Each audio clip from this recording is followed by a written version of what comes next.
The Michigan Wolverines are the 15th ranked team in the country. They're going to go on the road all the way out to the West Coast to take on USC.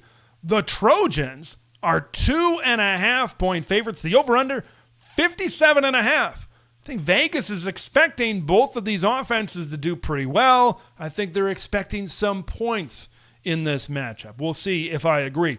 Saturday, 7:30 p.m. Eastern on NBC. Of course, Noah Eagle, Todd Blackledge, and Catherine Tappan are going to have the call in that matchup. This feels not just what the maize and blue and the cardinal and gold signify, but for many different reasons, this feels like classic Pac-10 versus classic Big Ten. You've got a team in USC that's like, it is a Lincoln Riley type of team, even going back to his days at Oklahoma. You got a really good quarterback. You've got great weapons on the outside. You've got an explosive offense that can put up a lot of numbers in the stat sheet and on the scoreboard as well. And then the defense is not outstanding. I'll kind of just put it that way. And then you look at Michigan. This is a team that wants to be physical. This is a team that wants to run the ball. This is a team that wants to play really good defense. And this, I think I've got a lot of the same points about this game that I had against Oklahoma. Which style of play, which tempo is eventually going to win out? Who is going to dictate the pace of the game? Michigan, you go back to last season's meeting between these two in Ann Arbor. The thing that really propelled Michigan, specifically late in this ball game to that victory, were the explosive runs. I don't remember exactly. I didn't write this down. I don't remember exactly how many rushing yards that Michigan got last year against USC. I believe it was over 200, if I remember correctly. But a lot of it was on 4 or 5 runs that they were able to. They just kind of lean on you. 2 yards, 3 yards, 4 yards here. And eventually when they wear you down enough and they scheme up the right concept, bam, 50 yards, bam, 60 yards, bam, 70 yards. Maybe it was Khalil Mullings. Maybe it was Donovan Edwards last year. This year, it's Justice Haynes. This year, it's Jordan Marshall. They're doing the same thing, but they've got better play at the quarterback position with Bryce Underwood. This isn't a completely obvious one-dimensional type of offense. They can work in some play action. Look, they don't have the best weapons down the field, but Bryce Underwood is at the very least a capable quarterback where you get to a 3rd and 5 or longer and he can actually give you a chance to convert a first down instead of just doing a run play of some kind like they did a season ago. So USC needs to be better against the run than they were against Illinois. I was singing the praises of USC specifically on their defense following that game against Michigan State. I thought that, especially the front seven, I thought coming into the season, the front seven would certainly be the strength to this Trojans defense. But against Illinois, they gave up 119 yards combined to Caden Fagan and Khalil Valentine. You throw in what Luke Altmaier was able to do with his legs. You throw in Aiden Lawfrey.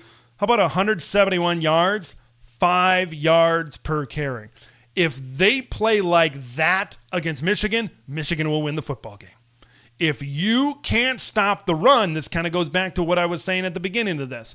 If you let Michigan dictate the pace of the game, take possessions away from you, chew the clock, time of possession, wear you down, establish physicality, not giving your offense as many opportunities to go out there and create some plays, you're going to run into trouble. So USC's defensive front needs to play probably their best game of the season.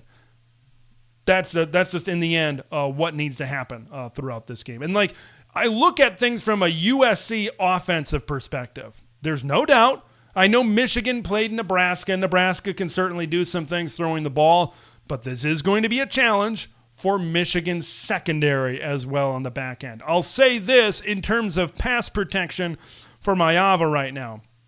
Lincoln Riley said earlier in the week, Elijah Page, their left tackle, he's got a chance to play. They've been kind of mixing and matching some things on the offensive line since then. But if he's not able to find his way back into the lineup, USC's got to find a way to chip. USC's got to find a way to give Maeva enough protection down the field when you've got Derek Moore, Jayshawn Barham, and company really getting after it. So if Michigan is able to generate that pass rush, get USC off schedule and out of rhythm a little bit, what do they do to try to combat that? Can they kind of slow it down by running the football with Wayman Jordan? And I want to ask some questions to finish off this preview, because a lot of times we talk about the strengths. Yeah, we're going to talk about Makai Lemon and Jacoby Lane, and we talk about Jade Maeva. We talk about this explosive offense. We talk about the power run game of Michigan and what they can do pounding off some of these explosive runs. But a lot of times is, of course, if your strengths are strengths and they play well, capitalizing on that, doing what you do best can certainly lead you to a victory. But a lot of times it's playing better in your weakness versus the other team's weakness that can get you to a W as well. Will Michigan build confidence in the passing game against a poor USC passing defense, or will USC's pass defense build confidence against a Michigan offense that doesn't have a lot of weapons down the field? I know before at the beginning I said dictating the pace of play, run game versus explosive offense, will kind of go a long way to determining this. I think who wins those questions, whoever answers those questions the best in terms of the weaknesses, in terms of that, I think will determine a lot in this game. Because if USC can, at the very least, contain what Michigan wants to do, prevent the explosive runs, and then they hold these average to maybe slightly above average weapons in check for Michigan, that seems to be a recipe for success for them. But also, you could see Michigan, running the ball fairly well, like a solid 7 out of 10 on their scale. But now if they're able to create bigger plays down the field because of a lackluster USC secondary that's a little bit banged up, that could certainly provide them another path to victory. This is going to be a really fun game to watch. I can't wait to watch this on Saturday night.